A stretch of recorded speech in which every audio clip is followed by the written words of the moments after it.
బుడ్డోడు భలే నవ్వుతున్నాడు కదా. ఈ బుడ్డోడు పుట్టి ఈ రోజుకి 6 years కంప్లీట్ అయ్యి 7th year వస్తుంది. ఈరోజు మన వియాన్ బాబు బర్త్డే. మీ అందరి ప్రేమ బ్లెస్సింగ్స్ మన వియాన్ బాబు మీద ఎప్పుడు ఉండాలని మనస్ఫూర్తిగా కోరుకుంటున్నాను. సో మీరందరూ కూడా వియాన్ బాబుకి విష్ చేసేయండి. బై ద వే మీకు ఒక విషయం చెప్పాలి.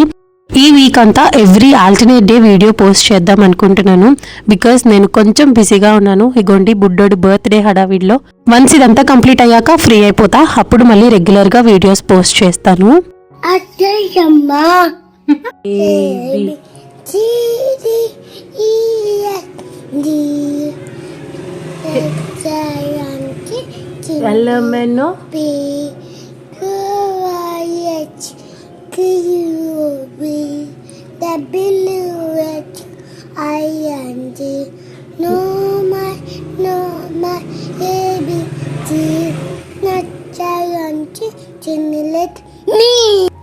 భలే మాట్లాడుతున్నాడు కదా బుడ్డోడు. ఎంతైనా చిన్నప్పుడు ఉన్న ఆ క్యూట్నెస్ పెద్ద అయిన తర్వాత అంత ఉండదు. నేను ఆ చిన్న క్యూట్ ఇన్నసెంట్ ఫేస్ అండ్ ఆ చిన్ని ముద్దు ముద్దు మాటల్ని చాలా మిస్ అవుతున్నాను. ఇప్పుడు చూడండి ఇలా తయారయ్యాడు వీడు. ఇంకైతే రీసెంట్గా నా ఫోన్ స్టోరేజ్ ఫుల్ అయిపోయింది.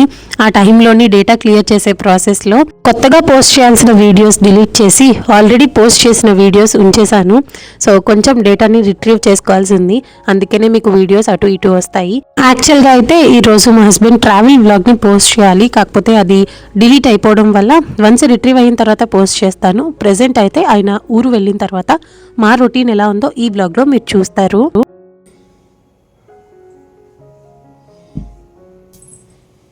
పొద్దున్న లేచిన వెంటనే ఫస్ట్ వియాన్ బాబుతో వాటర్ తాగించాను. ఎందుకంటే వాడు లేవడమే లేట్. ఇంకా వెంటనే ఆటకి వెళ్ళిపోతున్నాడు. మళ్ళీ ఇప్పుడు ఎక్కడ ఆడడానికి వెళ్ళిపోతాడేమో అని కూర్చోబెట్టి వాటర్ తాగించేసిన తర్వాత ఇగోండి ఇప్పుడు నేను బెడ్ అరేంజ్ చేసుకుంటున్నాను.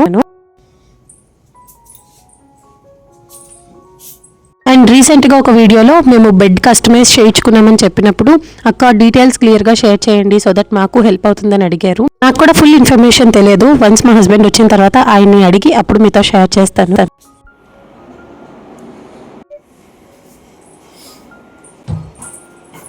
ఇంకా లేవగానే ఫస్ట్ చేసిన పని ఇంట్లో ఉన్న డోర్స్ విండోస్ అన్నీ ఓపెన్ చేసేస్తాం సో దట్ మంచి వెంటిలేషన్ ఉంటుంది.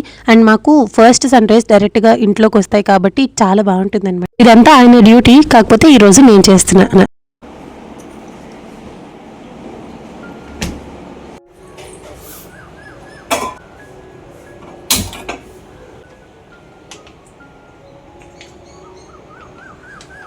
అండ్ ఇప్పుడు నేనేం చేస్తున్నాను, మన వీడియోస్ రెగ్యులర్గా చూసే వాళ్ళకి ఈ పాటికే నేనేం చేస్తానో అర్థమయ్యే ఉండాలి. ఇఫ్ ఎవరైనా గెస్ చేస్తే కనుక వీడియో ఇక్కడే పాజ్ చేసి కమెంట్స్లో చెప్పండి. చూద్దాం ఎంతమంది కరెక్ట్గా గెస్ చేస్తారో. అండ్ వీడియో మొత్తం చూసిన తర్వాత కమెంట్ చేయడం కాదు. ఒకవేళ తెలిస్తే కనుక ఇక్కడే పాజ్ చేసి మీరేం గెస్ చేస్తున్నారో కమెంట్స్లో చెప్పండి. సో మీ అందరి కమెంట్స్ కోసం నేను వెయిట్ చేస్తూ ఉంటా.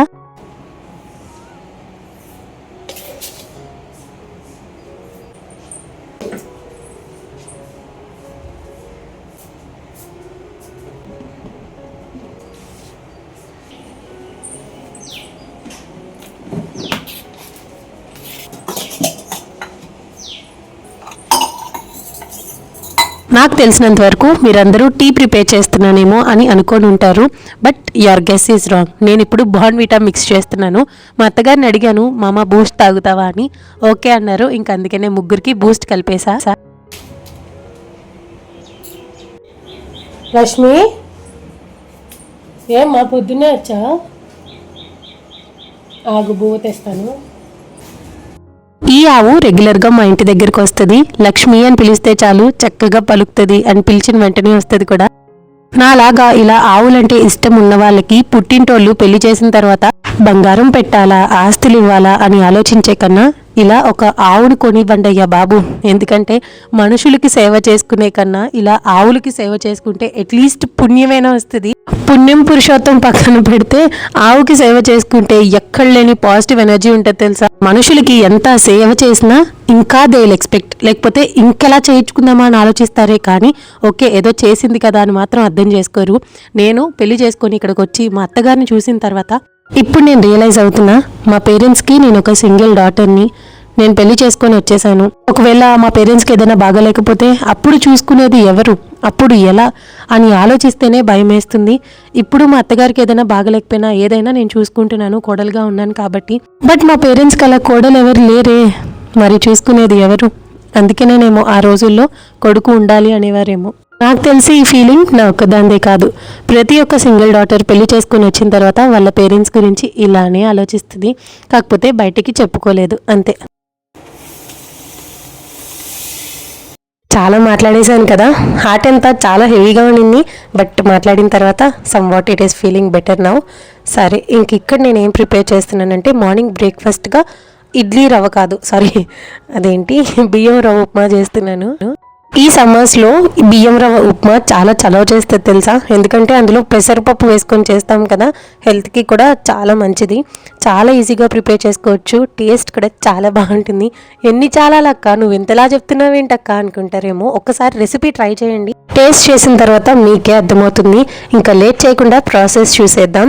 ఫస్ట్ అయితే బియ్యం రవ్వని ఆయిల్ ఏమీ వేయకుండా జస్ట్ అలా షాలో ఫ్రై చేసేసి తీసిన తర్వాత ఇప్పుడు సేమ్ అదే ప్యాన్లోని కొంచెం ఆయిల్ యాడ్ చేసుకొని ఆవాలు జీలకర్రతో పాటు 3 to 4 టేబుల్ స్పూన్స్ ఆఫ్ పెసరపప్పు కూడా వేసి వేయించిన తర్వాత అందులోనే పచ్చిమిర్చి కరివేపాకు వేసి ఫ్రై చేసుకోవాలి. రెగ్యులర్గా చేసే ఉప్మాలో అల్లం ముక్కలు యాడ్ చేస్తారు, బట్ నేను ఈ ఉప్మాలో అల్లం వెల్లుల్లి పేస్ట్ యాడ్ చేయమని చెప్తాను, ఎందుకంటే దాని ఫ్లేవర్ చాలా బాగుంటుందన్నమాట.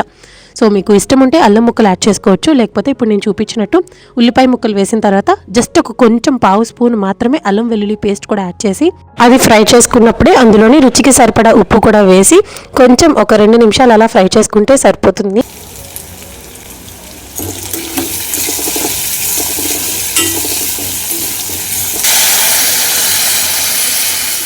ఉల్లిపాయ మరీ గోల్డెన్ బ్రౌన్ కలర్ రావసరం లేదు, జస్ట్ కొంచెం అలా వేగిన తర్వాత కన్సిస్టెన్సీకి తగ్గట్టు వాటర్ యాడ్ చేసుకొని ఈ వాటర్ రోలింగ్ బాయిల్ వచ్చేంత వరకు మూత పెట్టి కుక్ చేసుకోవాలి.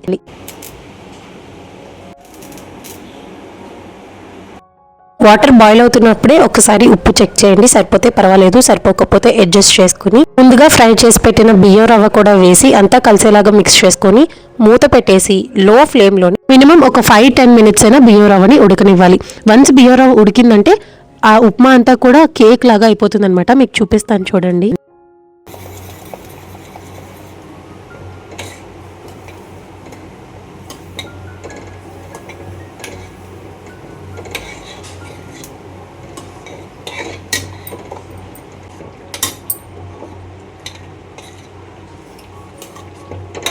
అవునట్టు రవ్వ అండ్ వాటర్ రేషియో చెప్పలేదు కదా, 1 కప్ రవ్వ తీసుకుంటే నేనైతే 2.5 కప్స్ వాటర్ యాడ్ చేస్తాను.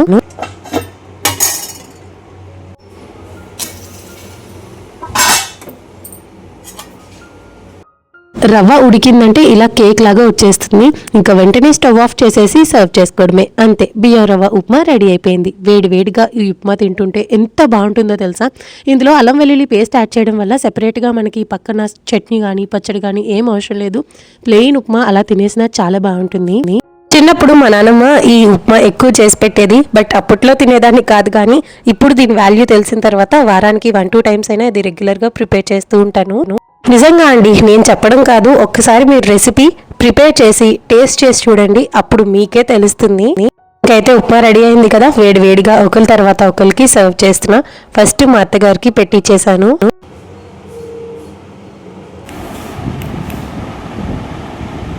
రెగ్యులర్గా అయితే పొద్దున్న లేవడమే దేవుడి పాటలు పెట్టేస్తాము, సో దట్ డే చాలా పాజిటివ్గా ప్రశాంతంగా అనిపిస్తుంది. పాటలు వింటూ పనిచేస్తాము. సో ఇంకా ఈ లోపే ఇగోండి బియాన్ బాబు ఫ్రెండ్స్ కూడా వచ్చేసారు. ఇందాక చెప్పానా వీడు లేవడమే లేటు, ఆటకెళ్ళిపోతాడని. ఇగోండి ఇంకా సైకిల్ తొక్కడానికి రెడీ అవుతున్నాడు అనమాట. పోనేమైనా తినేసి వెళ్తాడా అంటే అది కూడా కాదు. పొద్దున్న పాలు తాగాను కదా మమ్మీ, ఆకలి అయ్యట్లేదు, కావాలంటే ఆడుకొని వచ్చిన తర్వాత టిఫిన్ తింటానన్నాడు. సరే ఇంకా ఈ హాలిడేస్లోనే కదా, మహా అయితే ఇంకొక వారం ఆడుకుంటారు, ఆ తర్వాత నుంచి ఎలాగో స్కూల్సే కాబట్టి ఇంకా నేను ఏం అనలేకపోతున్నా.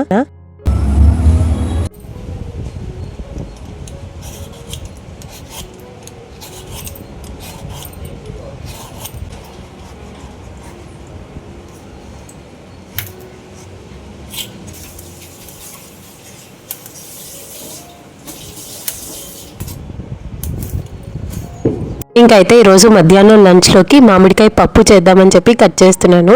మామిడికాయ పప్పు రెసిపీ అందరికీ తెలిసిందే కాబట్టి ఇక పర్టికులర్గా ఏం షేర్ చేయట్లేదు. ఈలోపే ఇగోండి సబ్జాలు కూడా నానబెడుతున్నాను. ఈ సమ్మర్స్లో hydration is very important. Water కొంచెం తాగకపోయినా బాడీ డీహైడ్రేట్ అయిపోయి యూరిన్ ఇన్ఫెక్షన్ వచ్చే ఛాన్సెస్ ఉంటాయి. కాబట్టి always keep yourself hydrated. ఇంకా పప్పు ఉడికే లోపు ఏం చేయాలో అర్థమవుక అటు ఇటు తిరుగుతున్నప్పుడు నా కళ్ళేమో ఈ మనీ ప్లాంట్స్ మీద పడ్డాయి. ఈ ప్లాంట్ ఓవర్ గ్రో అయిపోయింది, అందుకని స్టెమ్స్ కట్ చేస్తున్నాను. మీరు చెప్తే నమ్మరు, మా కిచెన్లో కావచ్చు, హాల్లో కావచ్చు, ఈవెన్ పూజా రూమ్లో పెట్టిన మనీ ప్లాంట్స్ అయినా ఈ 2 మొక్కల నుంచి కట్ చేసిన స్టెమ్సే తెలుసా అవి ఎంత బాగా గ్రో అవుతున్నాయో. యాక్చువల్గా స్టార్టింగ్ నేనేమనుకున్నా అంటే మెయిన్ ఎంట్రన్స్ డోర్ దగ్గర అటు ఇటు మనీ ప్లాంట్స్ పెట్టి మొత్తం అంతా ఆర్చ్ లాగా మనీ ప్లాంట్ అల్లిద్దాం అనుకున్నాను. కాకపోతే ఆవులు ఎప్పుడైనా వచ్చాయనుకోండి ఆ మనీ ప్లాంట్ని తినేస్తున్నాయి అనమాట. ఎప్పుడైనా ఆవు మొక్కను తిన్నది అంటే మళ్ళీ ఆ మొక్క గ్రో అవ్వడానికి చాలా టైం పడుతుంది. అండ్ దెర్ ఆర్ డేస్ మొక్క చనిపోయే రోజులు కూడా ఉంటాయన్నమాట. ఈ రిస్క్ అంతా ఎందుకని చెప్పి ఎప్పుడైనా ఈ కుండీలో మొక్క బాగా గ్రో అయిపోతే స్టెమ్స్ వరకు కట్ చేసేసి కిచెన్లో కానీ హాల్లో కానీ ప్లాంట్స్లో వేసేస్తూ ఉంటాను. ఇంక ఇప్పుడేమో ఇన్ని కొమ్మలు కట్ చేశాను. అదేంటి ఆల్రెడీ ఉన్నాయి కదా మొక్కలు, ఇప్పుడు ఇవన్నీ ఎందుకు కట్ చేసాం అనుకుంటారేమో. ఇప్పుడు కొత్తగా ఒక చిన్న కప్ లాగా కనిపించింది, దాంట్లో కూడా మొక్క వేస్తే బాగుండు అనిపించి ఇన్ని కొమ్మలు కట్ చేశాను. అండ్ చూస్తేనేమో ఫిల్టర్ పక్కన ఉన్న ఈ గ్లాస్ బాటిల్లో కూడా మొక్క పాడైపోయింది, అందుకనే ఉన్నంత వరకు తీసి మిగతాదంతా డిస్కార్డ్ చేసేసా.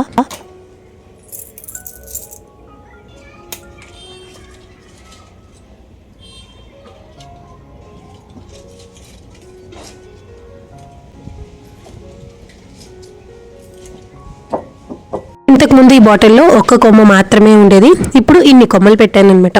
ఏదైనా సరే అండి కిచెన్లోని గ్రీనరీ ఉంటే చాలా బాగుంటుంది.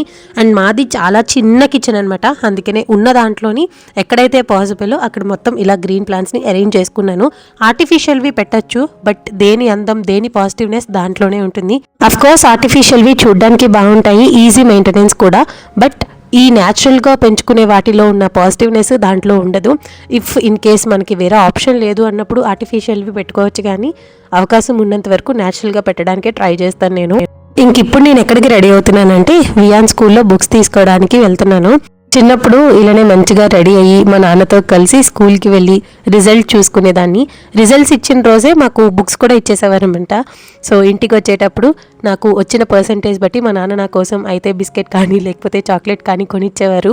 ఎంత హ్యాపీ అయిపోయేదాన్నో. ఇప్పుడు చూడండి టైం ఎంత ఫాస్ట్గా గడిచిపోయిందో. ఈ రోజు నేను ఒక అమ్మలాగా నా కొడుక్కి పుస్తకాలు తీసుకోవడానికి వెళ్తున్నా. లిటరల్గా డేస్ అయితే సెకండ్స్ లాగా, ఇయర్స్ ఏమో డేస్ లాగా చాలా ఫాస్ట్గా అయిపోతున్నాయి కదా. నా ఒక్కదానికి అలా అనిపించిందా? మీకు కూడా అలానే అనిపిస్తుందా? Do let me know in the comments. అక్కడికన్నా ఇటు బెటర్.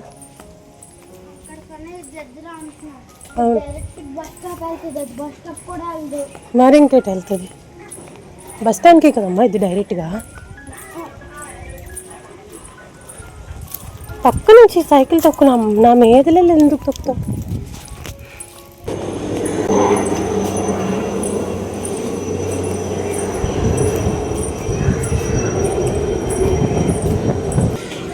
నేను సంచి తాడం మర్చిపోయాను చిన్న.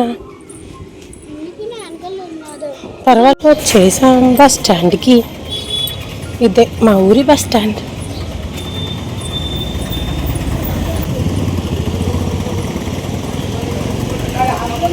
స్కూల్కి వెళ్ళొచ్చిన తర్వాత వ్లాగ్ ఏమీ షూట్ చేయలేదు కాబట్టి ఇక్కడితో ఈ వీడియో ఎండ్కి వచ్చేసాము.